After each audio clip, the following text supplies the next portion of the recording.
Yo, what's up? It's me, your boy, Punish Friday. I'm here to bring you. And this is just gonna be one of like 6 videos I make. I'm not gonna make like a whole 1 hour video for Cox. You can go at chunks if you want. I mean, not Cox, for TOA. So, first things first, how do you get to Rage 3, right? That's probably like the biggest question. So, there's this Fairy Ring AKP, but it only works after you do this quest beneath the cursed sands. It's like one of the newer ones. It takes like 30-40 minutes or whatever. So long it took me. Maybe a bit longer. But yeah, that, and also 62 agility to do these 2 jumps to get there. So it's not too like demanding, right, for a shortcut to get here. I'm not going to stand out here too long. I don't have any desert protection. But yeah, there's that. And then the Pharaoh Scepter from the thieving game Pyramid Plunder. I believe that's what it's called. I don't have that. I just hauled ass here. And anyways, that's how you get here. There's like those 2 options, or you could like haul ass like without either of them. If you don't got fairy rings, and you don't got the Pharaoh Scepter, like I'm an Iron Man. I didn't bother doing any of that shit. I just did the quest really late.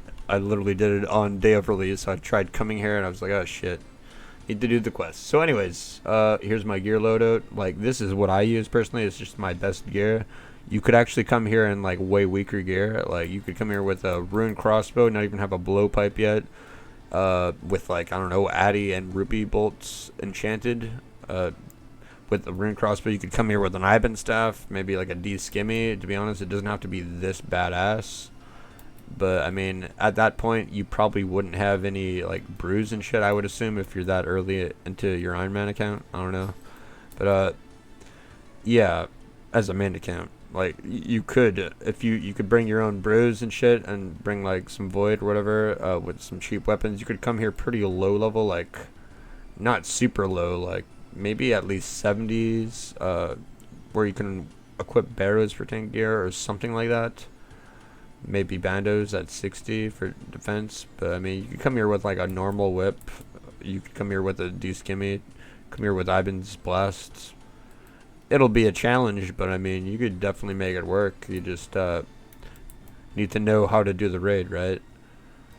Because I'm pretty sure Jagex designed this for this 0 invocation. Like, it scales with the level as well of the person that's the group master. If you're just doing the solo, this is a solo guide, by the way, not meant for groups. It's actually harder to learn this shit in groups because you're relying on everyone else not to fuck up. They're also relying on you not to fuck up. So if you learn this on solos, you'll kind of get the gist of things. It's just things will be done different if you're in a team compared to solo. It's kind of like soloing Cox. It's way different than being in a group of like 3, 5, or whatever. Yeah. So this is what I bring. Like, I opted for this to be my gear. I have the Brimstone Ring. I camp Primordials. I've got like my 6-way swap for, and then I camp the Night is Not face guard. Instead of bringing my Tanzanite helmet, I just bring an antidote. There's a couple of poison mechanics, and there's also a venom mechanic that happens in the monkey room. But if you try your best not to step in the monkey venom shit, like, you should be good, hopefully. So you might, I don't know if you want an anti-venom or whatnot, but yeah, this is my loadout. I normally do good in the monkey room, and I don't need to use like all my antidote to like get my the venom off me. Or I could just bring, alternatively, you could bring like lunars, your rune pouch, and bring Cure Me to get the venom off you, just like you would in Zora. But yeah, reason why I bring this dragon crossbow is because some rooms, like the crocodile boss, it's better to have longer range than the limited amount you have with the toxic blowpipe. And also, I'm starting to run low on like good darts. Like, I ran out of dragon darts, and now I'm like moving on to rune darts. With what I forgot that I didn't even know this place would be heavily range dependent more than it is melee. You hardly use melee in this raid, at least from how I do it. I only melee Kefri, which is the Scarab / Calphite boss. I melee the Dance Dance Revolution boss when he is only weak to melee, and that's where my whip comes in. And also, what else? I think that's the only other thing I melee. I don't melee the other boss, do I? I don't range the crocodile or the monkey. The monkey makes sense to actually just melee him because he goes to melee range, but I just range him. I don't know why I do that. I just followed a guide, and it seems to make sense to like range him if you're running back to. Sometimes he stands still, and you're like running out of a mechanic that he does. But yeah, I bring a super combat range potion before. Don't be afraid to like use your brews and then repot them, because like after 2 bosses you'll get the NPC to get the smelling salts and then the liquid nitrogen and the honey and like the super restore equivalent. Honey is basically like Ceradomin brew, and then there's like a couple of scarabs and like what else? There is the silk bandages that heal you, then they heal you over time after that, and then one of the scarabs gives you prayer points, then gives you prayer points over time. They're like hot effects, kind of like from World of Warcraft, if you've ever played that. The Karis, I bring that specifically. It's just baseline, the Karis that I got from the quest, Curse of Beneath the Sands, or whatever the fuck that's called. Beneath the Cursed Sands, right? You can get a gem eventually from the rewards chest. It's not even a purple. It's like a unique from the collection log, but you put it in here and it'll make it like do more damage against Kefri, so it's real good. Some people just camp that and they don't bring an Abyssal Whip, which is fair enough to them, but I bring an Abyssal Whip for when I am swapping to it's the melee weakened version of the Dance Dance Revolution boss. And I believe that is it for the whip usage. And then DDS is for Wardens, Phase 2.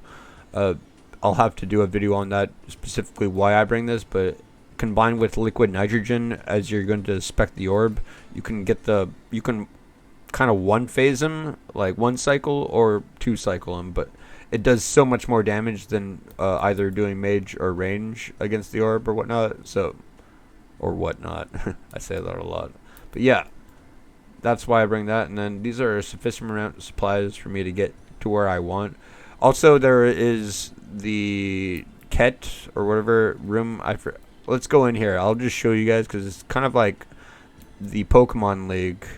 Whoops, I didn't sign my party up. By the way, this is where you turn on the invocations. The more you turn on, the more loot shows up. Like if you get it up to a certain point, like these 2 will pop up. This stabby stab weapon. Yeah, there we go. At like 50, I'm assuming raid level. I'll probably work up to that next. You can unlock the ring and this weapon, which is super good for killing Kefri, I believe, and also for killing Corp outside of this raid. These gems are what I was talking about. You put them on the Karis, and this thread is to increase your rune pouch to hold 4 different kinds of runes instead of 3. So you can Ice Barrage and Blood Barrage finally. Kind of make the fight cape, getting Inferno Cape a bit easier. The more invocations you put on, the higher level the bosses and difficulty they become. It adds extra to the mechanics or makes the mechanics harder. It's almost similar to World of Warcraft. Actually, they have like these mythic dungeons or whatever the fuck it's called, where they do keys and shit like that. They get mythic plus 15, plus 16 or whatever there, and that's like, for example, if we had 16 of these on there or whatever, but the harder you put it up there, the harder the dungeon, right? More mechanics you have to be more aware of.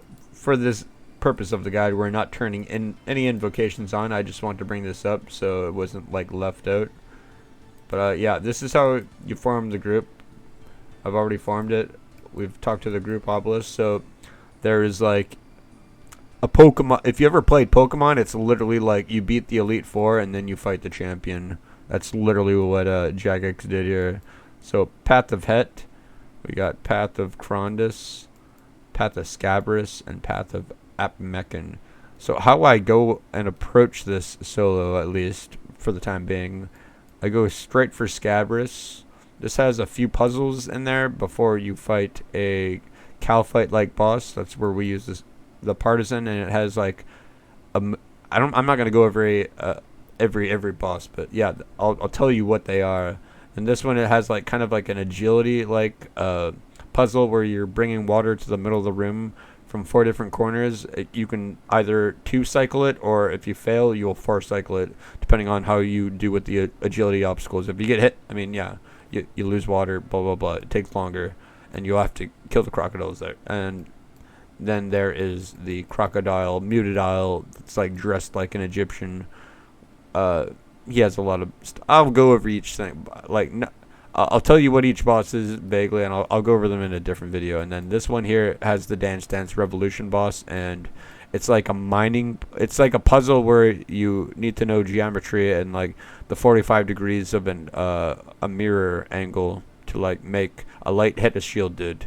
And then this one is the monkey boss, and it's almost like the Nilo room, to be honest. You kill a bunch of monkeys, and you also repair pillars and drop potions down drains to like stop them from exploding. For like, I don't know, it's like a good 4 or 5 minute encounter, at least, depending how quick killing the monkeys is also part of like it. So yeah, and then eventually, once you get all 4 of these, you can go here to fight the champion, the Warden's fight, which is a 4-phase fight or some. Yeah, it's a 4-phase fight. So yeah, I'll go into each of these in a different video, but this is just like letting you guys know what this is all about. There's some puzzles and shit to be done. There's some combat to be done, and like 4 bosses, 4 puzzles, kind of. This one isn't like a puzzle. It's more like a Nilo rim, while also trying to like make sure you don't die from like these mage, range, melee, and exploding monkeys, and monkeys that leave toxin on the ground, monkeys that summon other monkeys, the shamans. It's like a kill priority room. If you're good with ad management, maybe you could start implementing Shinchampas or like barrage in these rooms. Actually, that probably would be the best for this room. If you can hit multiple monkeys at the same time. And yeah, that's generally the intro to Rage 3. I'll cover each boss in different various videos, and I'll get on to recording those. Let's go. Leave a like, subscribe, hit the notification bell if you guys liked what you saw, and I'll see you guys later.